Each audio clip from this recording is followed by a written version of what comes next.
इस कार्यक्रम को जॉयस मायर मिनिस्ट्रीज के मित्रों और भागीदारों द्वारा संभव बनाया गया है। परमेश्वर हमारे जीवन में बहुत कुछ करने को इच्छुक हैं, लेकिन उसके लिए आवश्यक है कि हम उनसे सहमत हों। हम परमेश्वर के भागीदार हैं। परमेश्वर सिर्फ साथ आकर काम नहीं करते। वो चाहते हैं कि हम प्रार्थना करें और चीजें मांगे, या यदि वो हमसे कुछ वादा करते हैं तो वो चाहते हैं कि हम उन पर विश्वास करें। कैसे दो लोग साथ चल सकते हैं?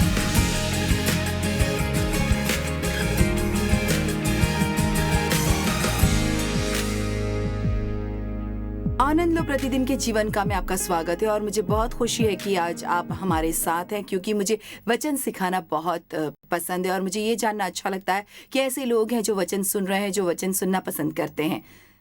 मैं आज विश्वास के बारे में पढ़ाऊंगी। मैं अगले 3 दिनों तक विश्वास पर पढ़ाती रहूंगी, आज और फिर 2 दिन और, क्योंकि विश्वास कुछ ऐसा है जो वास्तव में महत्वपूर्ण है। और अगर हम सोचते हैं कि हम जानते हैं कि ये क्या है, कभी कभी हम अपने विश्वास को जारी करने या अपने विश्वास का उपयोग करने के बारे में थोड़े आलसी हो जाते हैं। मुझे लगता है कि हम सभी के लिए बहुत फायदेमंद होगा। मुझे इसका अध्ययन करने में आनंद आया और मुझे आशा है कि आप भी इसका आनंद लेंगे। मैं इब्राहिम के बारे में रोमन धर्म ग्रंथों से शुरुआत करना चाहूंगी और उसकी कहानी वास्तव में बहुत अद्भुत है। ये बहुत सुनिश्चित करना होता है कि हमें एहसास हो कि ये वास्तव में कितनी अद्भुत कहानी है। रोमियो 4 का 17-21 कहता है, और ये पौलुस इसे लिख रहा है। जैसा लिखा है कि मैंने तुझे बहुत सी जातियों का पिता ठहराया है। अब ये परमेश्वर इब्राहिम से बोल रहे हैं और वो कहते हैं मैंने तुझे बहुत सी जातियों का पिता ठहराया है। खैर, इसके बारे में बहुत दिलचस्प बात यह है कि अब्राहम की कोई संतान नहीं थी, और न केवल इब्राहिम की कोई संतान नहीं थी, वो संतान पैदा करने के लिए बहुत बूढ़ा था। वो 100 वर्ष का था, और बाइबल ये कहती है सैरा के गर्भ की मरी हुई दशा है। वो दोनों पैदा करने की उम्र पार कर चुके थे। तो जब परमेश्वर हमसे कुछ कहते हैं या हमसे कुछ ऐसा वादा करते हैं जो बिल्कुल असंभव लगता है, तो हम क्या करते हैं? मैं सोच रही हूँ कि अभी जो लोग ये देख रहे हैं उनमें से कितने लोग ऐसा महसूस कर रहे हैं जैसे आपने परमेश्वर से एक वादा किया है जो असंभव है। आप नहीं देखते कि ये कैसे काम कर सकता है, लेकिन आपको ये याद रखना होगा कि जो मनुष्य के लिए असंभव है वो परमेश्वर के लिए संभव है। जब मैं उस सेवकाई के बारे में सोचती हूँ जिसमें मैं अभी हूँ, और जब परमेश्वर ने मुझसे बात की थी तब मैं कहाँ थी और मैं कैसी थी और मेरा जीवन कैसा था, मेरा मतलब है मैं पीछे मुड़कर देखती हूँ और सोचती हूँ ये संभव नहीं है सिवाय इसके कि परमेश्वर ने ऐसा किया। दिलचस्प बात यह है कि मैं वास्तव में चाहती हूँ कि आप पाएं और चूके नहीं। वो ये है कि परमेश्वर हमारे जीवन में बहुत कुछ करने को इच्छुक हैं, लेकिन उसके लिए आवश्यक है कि हम उससे सहमत हों। हम परमेश्वर के भागीदार हैं। परमेश्वर सिर्फ साथ आकर काम नहीं करते। वो चाहते हैं कि हम प्रार्थना करें और चीज़ें मांगें, या यदि वो हमसे कुछ वादा करते हैं तो वो चाहते हैं कि हम उन पर विश्वास करें। कैसे 2 लोग साथ चल सकते हैं जब एक दूसरे से सहमत न हो? तो फिर परमेश्वर आगे बढ़ते हैं। याद रखें, वो कहते हैं उस परमेश्वर के सामने जिस पर उसने विश्वास किया। इब्राहिम, उनका विश्वास था कि वो उनका पिता है, विश्वास का पिता था। उस परमेश्वर के सामने जिस पर उसने विश्वास किया। अब इसे सुनिए, जो मरे हुओं को जिलाता है और जो बातें हैं ही नहीं उनका नाम ऐसा लेता है कि मानो वे हैं। अब अन्य अनुवाद इसे थोड़ा अलग ढंग से कहता है। विस्तृत बाइबल कहती है वो उन चीजों को बुलाता है जो वैसी नहीं है जैसे कि वे पहले से ही थी। मुझे ये बहुत पसंद है। इसलिए जब परमेश्वर कुछ करने का इरादा रखते हैं तो वो उसके बारे में ऐसे बात करते हैं जैसे कि वो पहले से ही हो चुकी हों। और वास्तव में विश्वास यही है। यदि हम आस्थावान लोग बनने जा रहे हैं तो हमें ये करना होगा। मान लीजिए कि हमें एक समस्या है, आपको एक समस्या है। मान लीजिए कि आपका एक बच्चा है जिसे आप बचाना चाहते हैं, और इसलिए आप उस बच्चे के बचने के लिए प्रार्थना कर रहे हैं। आप परमेश्वर पर भरोसा कर रहे हैं, आपको विश्वास है कि ऐसा होगा। तब आप अपने दोस्तों के साथ लंच पर जाकर उसके बारे में इस तरह बात नहीं करना चाहेंगे जैसे कि उसे बचाया नहीं गया है और कभी बचाया ही नहीं जाएगा। हमें झूठ बोलने या ऐसा महसूस करने की ज़रूरत नहीं है कि हम चीज़ों को गलत ढंग से प्रस्तुत कर रहे हैं। हम कह सकते हैं देखो मुझे पता है कि वो बच्चा अभी कहाँ है, लेकिन मुझे परमेश्वर से एक वादा मिला है और मुझे विश्वास है कि उसे बचाया जाएगा। मैं उसे विश्वास द्वारा बचाया हुआ कह रही हूँ। मुझे विश्वास है कि परमेश्वर अभी काम कर रहे हैं, भले ही मैं इसे नहीं देख सकती। यही विश्वास है। विश्वास का मानना है कि परमेश्वर काम कर रहे हैं, दृश्य में चीजें कर रहे हैं जिसे हम अभी नहीं देख सकते। आप जानते हैं, जब परमेश्वर ने मुझसे इस सेवकाई के बारे में बात की थी और मैं इसे एक उदाहरण के रूप में उपयोग करती हूँ, लेकिन आप इसे किसी भी चीज पर लागू कर सकते हैं। जब परमेश्वर ने मुझे इस सेवकाई के बारे में बताया तो उन्होंने मुझसे जो करने को कहा उस पर मुझे विश्वास करना था। मुझे लगा कि परमेश्वर ने कहा है तुम्हारे पास एक बड़ा सेवकाई का हिस्सा होगा और तुम पूरी दुनिया में जाओगी और वचन सिखाओगी। जब परमेश्वर ने मुझसे ये बात कही तब मैं अपने शयन कक्ष में अपना बिस्तर बना रही थी और मेरे पास कोई भी योग्यता नहीं थी। अब मेरी बात ध्यान से सुनिए, मेरे पास वो करने के लिए कोई योग्यता नहीं थी जो मुझे लगता था कि परमेश्वर मेरे दिल में डाल रहे थे। जाहिर तौर पर ये अगले दिन नहीं हुआ, इसमें 45 वर्ष लग गए। इसलिए विश्वास और धैर्य एक काम है जो साथ में होते हैं। हमें उस पर विश्वास करना है जो हम नहीं देख पाते हैं। अब विश्वास आशा की हुई वस्तुओं का निश्चय और अनदेखी वस्तुओं का प्रमाण है, लेकिन वो हमारे लिए वास्तविक है, वो आत्मिक क्षेत्र में है। और जब हम परमेश्वर से सहमत होकर उनके बारे में सकारात्मक तरीके से बात करते हैं तो ये उन चीजों का आध्यात्मिक क्षेत्र से बाहर लाने में मदद करता है जहां उन्हें देखा नहीं जा सकता है। इस प्राकृतिक क्षेत्र में लाने में मदद मिलती है जहां उन्हें देखा जा सकता है। ये मेरे लिए आश्चर्य की बात है कि अब्राहम ने परमेश्वर पर विश्वास किया। इब्राहिम ने परमेश्वर की प्रतीति की और ये उसके लिए धर्म गिना गया। वाह वाह! सभी आशाओं के विपरीत इब्राहिम ने विश्वास किया और इस प्रकार वो बहुत सी जातियों का पिता ठहराया गया। जैसा कि उसने कहा, तेरा वंश ऐसा ही होगा। मुझे ये बहुत पसंद है। वचन 17 हमें बताता है कि परमेश्वर उससे क्या कह रहे हैं जो असंभव लगता है, परंतु वचन 18 कहता है कि ऐसा हुआ। आशा क्या है? आशा है कि आपके जीवन में कुछ अद्भुत घटित होगा। और क्या आपको पता है, यदि शैतान आपकी आशा नहीं चुरा सकता तो वो आपको हरा भी नहीं सकता। इससे कोई फर्क नहीं पड़ता कि आपकी समस्या कितने समय से या अभी आपके जीवन में क्या चल रहा है, आप उम्मीद करना बंद नहीं करेंगे। और बाइबल में लिखी गई आशा कोई कपटपूर्ण बात नहीं है। मुझे आशा है कि ऐसा होगा, लेकिन मुझे यकीन नहीं है कि ऐसा होगा। नहीं, आशा का मतलब है मेरे जीवन में कुछ अच्छा होने वाला है। आशा का मतलब है परमेश्वर असंभव कार्य भी कर सकते हैं। आशा का मतलब है परमेश्वर जो करते हैं वो इस पर आधारित नहीं है कि मैं कौन हूं, बल्कि वो इस पर आधारित है कि वो कौन है। विश्वास में निर्बल न हुआ। अगर हम फिर से इब्राहिम की बात करें, विश्वास में निर्बल न हुआ। और मुझे ये बहुत पसंद है, उसने उन परिस्थितियों को नजरअंदाज नहीं किया जिनमें वो था। आस्था को उन परिस्थितियों को नजरअंदाज करने की जरूरत नहीं है जो उसमें मौजूद है। उसे बस ये विश्वास करना है कि परमेश्वर महान है। आप देखिए, आपके जीवन में एक तथ्य हो सकता है, लेकिन सत्य परमेश्वर का वचन है। और सत्य, जब हम आध्यात्मिक चीजों से निपट रहे होते हैं तो तथ्यों से कहीं बड़ा होता है। सच्चाई तो ये थी कि इब्राहिम 100 वर्ष का था, सारा का गर्भ मर चुका था, वो नपुंसक था, उसके बच्चे पैदा करने की उम्र निकल चुकी थी। और फिर भी परमेश्वर आते हैं और कहते हैं, मैंने तुझे बहुत सी जातियों का पिता ठहराया है। इब्राहिम परमेश्वर पर विश्वास करता था। वो कुछ असंभव था, लेकिन परमेश्वर ने उसके जीवन में कुछ असंभव किया, क्योंकि इब्राहिम परमेश्वर पर विश्वास करता था और उसने आशा करना जारी रखा। चाहे चीजें कैसी भी दिखें, उसने अपनी आशा नहीं छोड़ी। उसने निराशा में भी आशा रखकर विश्वास किया, इसलिए कि उस वचन के अनुसार कि तेरा वंश ऐसा होगा, वो बहुत सी जातियों का पिता हो। अपने मरे हुए से शरीर की दशा जानकर भी विश्वास में निर्बल न हुआ। देखिए, यही हमें परेशानी में डालता है ना। ये ऐसा है जैसे हमें विश्वास है कि परमेश्वर ने ये कहा है और फिर हम अपनी परिस्थितियों को देखते हैं। यदि आप उन परिस्थितियों को बहुत देर तक देखते रहे तो परमेश्वर कहते हैं, और मेरा परमेश्वर भी अपने उस धन के अनुसार जो महिमा सहित मसीह यीशु में है तुम्हारी हर एक घटी को पूरी करेगा। यदि आप अपनी चेकबुक को बहुत देर तक देखते रहते हैं जिसमें कोई पैसा नहीं है, तो कभी कभी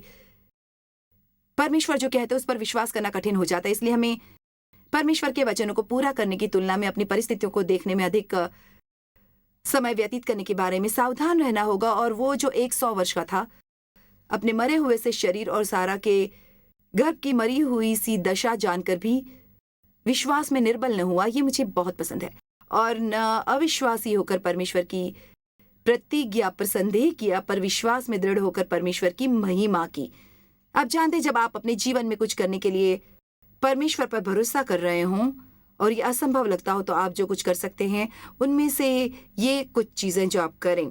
मुझे वचन लिखना पसंद है, मुझे एक जर्नल रखना, और परमेश्वर ने मेरे जीवन में जो अद्भुत चीज़ें की हैं उन्हें लिखना पसंद है, क्योंकि कभी कभी हमें उन्हें भूलने की प्रवृत्ति आ जाती है। और शायद अभी आपकी वर्तमान परिस्थितियां ऐसा लग रहा है कि वो बस आप पर हावी हो रही हैं, और आप इस समय जो हो रहा है उसके बारे में सब कुछ सोच सकते हैं। हो सकता है कि इस कार्यक्रम के समाप्त होने पर आप थोड़ा समय ले सकें, और यदि आपको एक कलम और कागज निकालने की ज़रूरत हो और परमेश्वर से आपकी मदद के लिए कहें ताकि वो आपकी मदद करे। और न विश्वासी होकर परमेश्वर की प्रतिज्ञा पर संदेह किया, पर विश्वास में दृढ़ होकर परमेश्वर की महिमा की। जैसे ही उसने अपने द्वारा किए गए अन्य कार्यों के लिए परमेश्वर की स्तुति की, इससे उसे ये विश्वास करने में बल मिला कि परमेश्वर अभी कुछ कर सकते हैं। मैं चाहती हूँ कि आज कुछ लोग इस कार्यक्रम को देखकर प्रोत्साहित हों कि परमेश्वर के साथ सभी चीजें संभव हैं, और आपको सावधान रहना होगा कि आप शैतान के झूठ पर विश्वास न करें। कभी कभी हमारे लिए परमेश्वर के वादों पर विश्वास करने की तुलना में शैतान के झूठ पर विश्वास करना अधिक आसान होता है, परंतु शैतान झूठा है, वो झूठ का पिता है। और कभी कभी हमें बस इतना ही कहना पड़ेगा, शैतान तुम झूठे हो और मुझे पता है कि यह असंभव लगता है, लेकिन परमेश्वर असंभव को संभव कर सकते हो और मैं उसमें अपना विश्वास बनाए रखूंगा। और निश्चय जाना कि जिस बात की उसने प्रतिज्ञा की है वो उसे पूरी करने को भी सामर्थ्य है। मैं आपसे एक सवाल पूछना चाहती हूँ कि आप मानते हैं कि परमेश्वर के पास वो सब कुछ करने की शक्ति है जो आपके जीवन में करने की आवश्यकता है? देखिए, आपको ये तय करना होगा कि आप उन पर विश्वास करते हैं या नहीं, अन्यथा आप प्रार्थना भी नहीं कर पाएंगे। मैं आज सुबह सोच रही थी, हम कैसे प्रार्थना करेंगे अगर हमें सच में विश्वास हो कि परमेश्वर की इच्छा के अनुसार हमारी हर प्रार्थना का उत्तर दिया जाएगा। मुझे लगता है कि हमारा रवैया थोड़ा अलग होगा। आइए आस्था के बारे में बात करें। ये किसके पास है और ये क्या है? परमेश्वर ने हर एक को परिमाण के अनुसार सुबुद्धि बांट दिया है। रोमियो 12 कहता है, तो आप हर पुरुष, हर महिला, हर बच्चे का हिस्सा है, हर किसी में आस्था है। वास्तव में यदि आपको ये विश्वास नहीं है कि ये कुर्सी आपको थामे रहेगी तो आप कुर्सी पर भी नहीं बैठेंगे। यदि आपको ये विश्वास नहीं होता कि आपको वेतन दिवस पर वेतन मिलेगा तो आप उठकर हर दिन काम पर नहीं जाते। हमारे पास एक प्राकृतिक प्रकार का विश्वास है, लेकिन फिर परमेश्वर हमें एक अलौकिक प्रकार का विश्वास देते हैं जो हमें उन चीजों पर विश्वास करने में सक्षम बनाता है जिनका हमारे प्राकृतिक मन में कोई मतलब भी नहीं। रोमियो 12:3 कहता है, क्योंकि मैं उस अनुग्रह के कारण जो मुझको मिला है तुम में से हर एक से कहता हूं कि जैसा समझना चाहिए उससे बढ़कर कोई भी अपने आप को न समझे, पर जैसा परमेश्वर ने हर एक को परिमाण के अनुसार बांट दिया है वैसा ही सुबुद्धि के साथ अपने को समझे। दूसरे शब्दों में ये कह रहा है, सुनो, जब आप अपने अंदर कुछ अद्भुत घटित होते देखो, जब आपके पास कोई प्रतिभा या क्षमता हो, तो अपने बारे में बहुत अधिक सोचना शुरू मत करो, और विशेष रूप से ये मत सोचो कि आप किसी और से बेहतर हो। आप जानते हैं यदि आप सचमुच कुछ अच्छा कर सकते हैं जो कोई और बिल्कुल नहीं कर सकता तो क्या होगा, ये सोचना शुरू न करें, अरे यार मैं सचमुच महान हूं। ये करना बहुत ही गलत है। परमेश्वर हमें अलग अलग योग्यताएं और अलग अलग प्रतिभाएं देते हैं, जैसे कि मैं एक अच्छी संचारक हूं और ये एक उपहार है जो परमेश्वर ने मुझे दिया है, लेकिन आप मुझे गाते हुए सुनना नहीं चाहेंगे, आप मुझे संगीत बजाते हुए नहीं सुनना चाहेंगे। और फिर मैं अन्य लोगों को देखती हूं जिनके पास संगीत के क्षेत्र में इतनी अद्भुत प्रतिभा है, और बजाय इसके कि मैं उनसे ईर्ष्या करूं क्योंकि वो कुछ ऐसा कर सकते हैं जो मैं नहीं कर सकती, या अपने बारे में अधिक सोचूं क्योंकि मैं कुछ ऐसा कर सकती हूं जो वो नहीं कर सकते, परमेश्वर चाहते हैं कि हम ये एहसास करें कि उनके बिना कुछ भी करना मुनासिब नहीं। परमेश्वर के बिना हम अक्सर उन चीजों का श्रेय लेते हैं जो केवल परमेश्वर ही कर सकते हैं। पौलुस ने कहा था, परंतु मैं जो कुछ भी हूं परमेश्वर के अनुग्रह से हूं। आप अपना विश्वास कहाँ रखते हैं, ये महत्वपूर्ण है। परमेश्वर हर किसी को विश्वास देते हैं,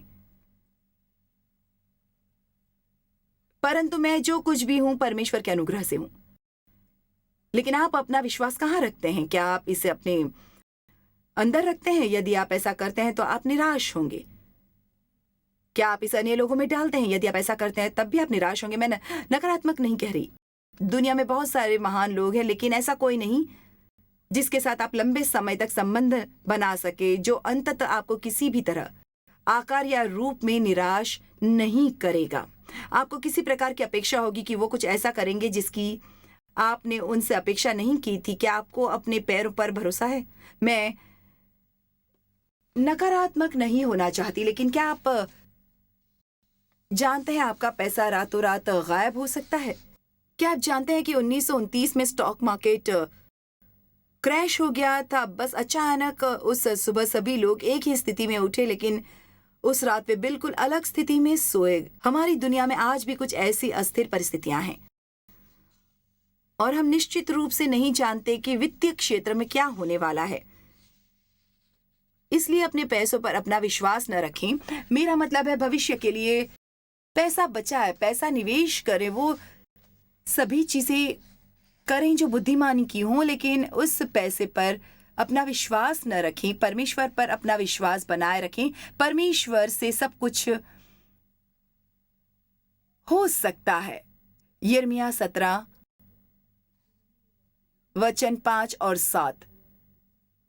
मैंने हमेशा इसकी सराहना की है। वो कहता है, यहोवा यो कहता है, श्रापित है वह पुरुष जो मनुष्य पर भरोसा रखता है और उसका सहारा लेता है, जिसका मन यहोवा से भटक जाता है। धन्य है वो पुरुष जो यहोवा पर भरोसा रखता है, जिसने परमेश्वर को अपना आधार माना हो। ये कह रहा है यदि आप परमेश्वर के अलावा किसी अन्य चीज पर अपना भरोसा रखते हैं, और मैं ये नहीं कह रही हूं कि हमें लोगों पर भरोसा नहीं है।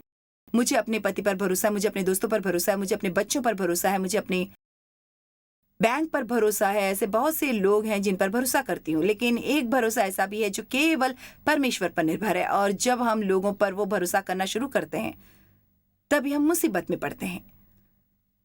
यदि आप एक दयनीय निराशाजनक जीवन जीना चाहते हैं तो दुनिया की सभी प्रकार की चीजों में अपना विश्वास रखें, लेकिन यदि आप एक महान जीवन, एक धन्य जीवन पाना चाहते हैं तो परमेश्वर पर भरोसा रखें। हमारा विश्वास केवल परमेश्वर, एक सच्चे परमेश्वर, सर्वशक्तिमान परमेश्वर में होना चाहिए। सिर्फ कोई भी परमेश्वर नहीं, केवल एक ही सच्चा परमेश्वर, पिता परमेश्वर, यीशु जो परमेश्वर भी है और परमेश्वर जो पवित्र आत्मा भी है। हम एक परमेश्वर की सेवा करते हैं जो स्वयं को 3 अलग अलग व्यक्तियों में प्रकट करते हैं। नहीं, आपका दिमाग उसे पकड़ भी नहीं सकता, इसलिए कोशिश भी ना करें। उसे केवल दिल ही पकड़ सकता है। वो प्रथम और अंतिम है, अल्फा और ओमेगा है, आरंभ और अंत है। तथ्य यह है कि परमेश्वर का कोई आरंभ नहीं है और उनका कोई अंत नहीं है। वो बस हैं और हमेशा से थे और हमेशा रहेंगे। वो सभी चीजों के स्वामी हैं। दरअसल मुझे पसंद है जो इब्राहिम ने 1:3 में कहा है, वो सब वस्तुओं को अपनी सामर्थ्य के वचन से संभालता है। चलिए, आज हम परमेश्वर की महानता के बारे में बात कर रहे हैं। मुझे इसके बारे में सोचना अच्छा लगता है। जब आपको कोई समस्या होती है या मेरी कोई छोटी समस्या होती है, हालांकि ये मेरे लिए एक बड़ी समस्या भी हो सकती है, और मैं किसी की समस्या का मजाक उड़ाने के लिए नहीं कह रही, लेकिन मेरा मतलब है हम परमेश्वर के बारे में बात कर रहे हैं। वो परमेश्वर जो सूर्य को पृथ्वी पर गिरने और सभी को जलने से बचाते हैं। आकाश में तारे और सभी ग्रहों को कौन संभालता है? पृथ्वी को अपनी धुरी पर पूर्णतः घूमने के लिए कौन प्रेरित करता है? जबकि यदि ये थोड़ा सा भी झुक जाए तो सब कुछ नष्ट हो सकता है। परमेश्वर ही वो है जो सब वस्तुओं को अपनी सामर्थ्य के वचन से संभालता है। आप जानते हैं कि जो समय आप वचन सुनने में बिताते हैं वो आपके द्वारा व्यतीत किया गया सबसे मूल्यवान समय है, क्योंकि शब्द यानी कि वचन सत्य है और ये बहुत ही शक्तिशाली है। इसमें अंतर्निहित शक्ति है और हमारा विश्वास परमेश्वर और केवल परमेश्वर में होना चाहिए। आस्था संपूर्ण मानव व्यक्तित्व का परमेश्वर पर उसकी शक्ति, उसकी बुद्धि और उसकी भलाई में पूर्ण विश्वास और विश्वास के प्रति झुकाव है। मुझे ये बहुत अच्छा लगता है। ये परिभाषा विस्तृत बाइबल में अलग अलग स्थानों पर पाई जाती है। ये अपना सर्वस्व परमेश्वर पर निर्भर करता है, अपना सब कुछ उसकी शक्ति, बुद्धि और उसकी भलाई में पूर्ण विश्वास। इसका क्या मतलब है? उसके पास ये करने की शक्ति है। वो जानते हैं ये कैसे करना है और वो अच्छे हैं, इसलिए वो ये करना चाहते हैं। इब्रानियों 11:6 कहता है, और विश्वास बिना उसे प्रसन्न करना अनहोना है, क्योंकि परमेश्वर के पास आने वाले को विश्वास करना चाहिए कि वो है और अपने खोजने वालों को प्रतिफल देता है। क्या विश्वास करते हैं कि परमेश्वर है? आप जानते हैं जो लोग कहते हैं कि परमेश्वर में विश्वास नहीं करते।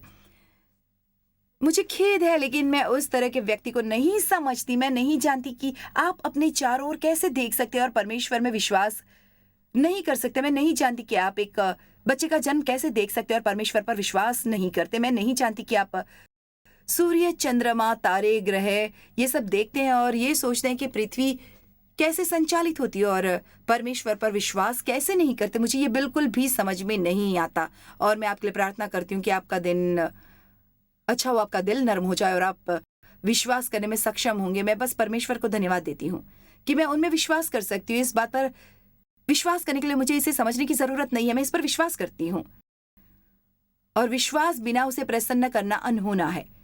यही एक चीज है जो परमेश्वर को प्रसन्न करती है और वो क्या है जिस पर वो चाहता है कि हम विश्वास करें, और ये मुझे बहुत पसंद है। वो अपने खोजने वालों को प्रतिफल देता है। परमेश्वर एक अच्छे परमेश्वर है। जो समय आप परमेश्वर के साथ संबंध बनाने में लगाते हैं, जो समय आप परमेश्वर की खोज में लगाते हैं, जो समय आप परमेश्वर के वचन का अध्ययन करने में लगाते हैं, उसके लिए पुरस्कार है। यूहन्ना इस बारे में बात करता है। वहां शिष्य थे और उन्होंने कहा, और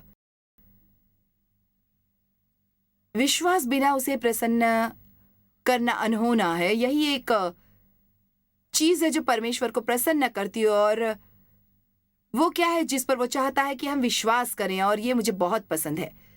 वो अपने खोजने वालों को प्रतिफल देता है। परमेश्वर एक अच्छे परमेश्वर है। जो समय आप परमेश्वर के साथ संबंध बनाने में लगाते हैं, जो समय आप परमेश्वर की खोज में लगाते हैं, जो समय आप परमेश्वर के वचन का अध्ययन करने में लगाते हैं, उसके लिए पुरस्कार है। यूहन्ना इस बारे में क्या कहता है?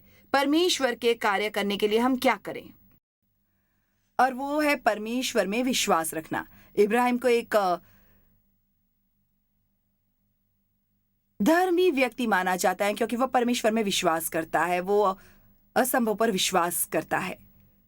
यीशु ने उत्तर दिया, परमेश्वर का कार्य यह है कि तुम उस पर जिसे उसने भेजा है विश्वास करो। गलातिया 2:20 में पौलुस ने कहा है, मैं मसीह के साथ क्रूस पर चढ़ाया गया हूं और अब मैं जीवित न रहा पर मसीह मुझ में जीवित है। उसका क्या मतलब था? अब मैं जीवित न रहा। निसंदेह वो अभी भी जीवित था, वो सांस ले रहा था, लेकिन उसका मतलब ये था कि वो स्वयं से प्रति जो वो चाहता था उसके प्रति मर गया था। वो वही चाहता था जो परमेश्वर चाहते थे। और मुझे विश्वास है कि हम परमेश्वर के साथ अपनी यात्रा में एक ऐसे स्थान पर आ सकते हैं जहां भले ही कुछ चीजें हैं जो हम चाहते हैं, पर सच ये है कि हम वो चाहते थे जो परमेश्वर हमारे लिए चाहते हैं। पौलुस ने कहा था, मैं शरीर में अब जो जीवित हूं तो केवल उस विश्वास से जीवित हूं जो परमेश्वर के पुत्र पर है, जिसने मुझसे प्रेम किया और मेरे लिए अपने आप को दे दिया। वो विश्वास में जीवित थे। हबक्कुक कहता है, धर्मी अपने विश्वास के द्वारा जीवित रहेगा। हबक्कुक 2:4 कहता है, देख उसका मन फूला हुआ है, उसका मन सीधा नहीं है, परंतु धर्मी अपने विश्वास के द्वारा जीवित रहेगा। रोमियो 1:17 कहता है, क्योंकि उसमें परमेश्वर की धार्मिकता विश्वास से और विश्वास के लिए प्रकट होती है। जैसा लिखा है कि विश्वास में धर्मी जन जीवित रहेगा। हम विश्वास से संदेह, अविश्वास और फिर थोड़े से विश्वास तक नहीं जीते। जब आपको वित्तीय सफलता की आवश्यकता होती है या आप काम पर पदोन्नति चाहते हैं, केवल तभी आप अपने विश्वास का प्रयोग नहीं करते। आप विश्वास से जीते, आप जो कुछ भी करते हैं विश्वास में करते हैं, और रोमियो 14:23 कहता है जो कुछ विश्वास से नहीं वो पाप है। इस बारे में बात करेंगे कल।